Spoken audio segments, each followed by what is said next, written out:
ఈ మధ్య కాలంలో మనం ఫ్రీక్వెంట్గా వింటున్న వర్డ్ హ్యాకింగ్ చాలా వేస్లో జరుగుతున్నాయి. మాల్వేర్ సాఫ్ట్వేర్స్ ఇన్స్టాల్ చేయడం వల్ల, సస్పీషియస్ మెయిల్ అటాచ్మెంట్స్ ఓపెన్ చేయడం వల్ల, లింక్స్ క్లిక్ చేయడం వల్ల మనకు తెలియకుండానే వైరస్ ఇన్స్టాల్ అయిపోతుంది. అన్ట్రస్టెడ్ పోర్టల్స్ నుండి ఏదైనా ఫైల్ డౌన్లోడ్ చేసి ఇన్స్టాల్ క్లిక్ చేసినప్పుడు ట్రోజన్ హార్స్ వైరస్ సిస్టమ్కి చేరుతుంది. ఆ ఫైల్ ఇన్స్టాల్ అయినప్పుడు మనకేం చేంజెస్ తెలియవు.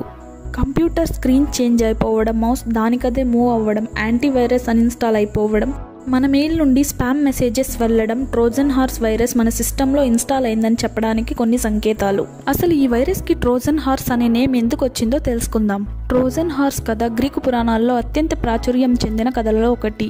ఇది చాకచక్యం, వ్యూహం, మోసం మరియు ఒక మహాసామ్రాజ్య పతనానికి కారణమైన గొప్ప కథ.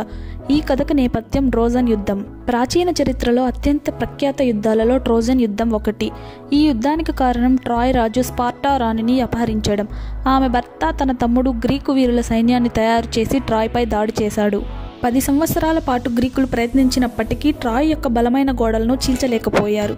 చివరికి ఒక గ్రీక్ యోధుడు అసాధారణమైన ఎత్తుగడను ఆలోచించాడు. బలమైన దాడులతో విజయాన్ని సాధించడం అసాధ్యమని గ్రహించాడు. అందుకే అతను ఒక మాయా గుర్రం ట్రోజన్ హార్స్ను ప్రతిపాదించాడు. ఇది ఒక గొప్ప గుర్రం రూపంలో ఉన్న భారీ బహుమతి.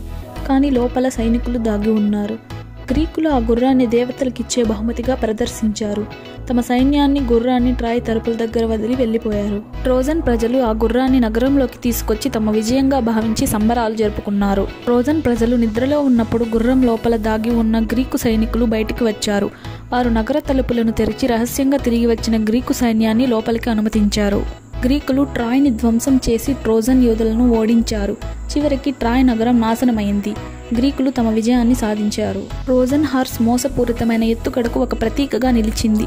ఇది ఇప్పుడు ట్రోజన్ హార్స్ వైరస్ అనే పేరుతో ఉపయోగించబడుతోంది. దీని ద్వారా హానికరమైన వైరస్లు కంప్యూటర్లోకి ప్రవేశిస్తాయి. కాబట్టి ఏదైనా లింక్స్ క్లిక్ చేసినప్పుడు, స్పామ్ మెయిల్స్ ఓపెన్ చేసినప్పుడు, ఇంటర్నెట్ నుండి ఫైల్స్ డౌన్లోడ్ చేసేటప్పుడు జాగ్రత్తగా ఆలోచించి ఓపెన్ చేయాలి. లేకపోతే ట్రోజన్ హార్స్కి మనమే వెల్కమ్ చెప్పి దాని చేతిలో మనమే ఓడిపోతాం.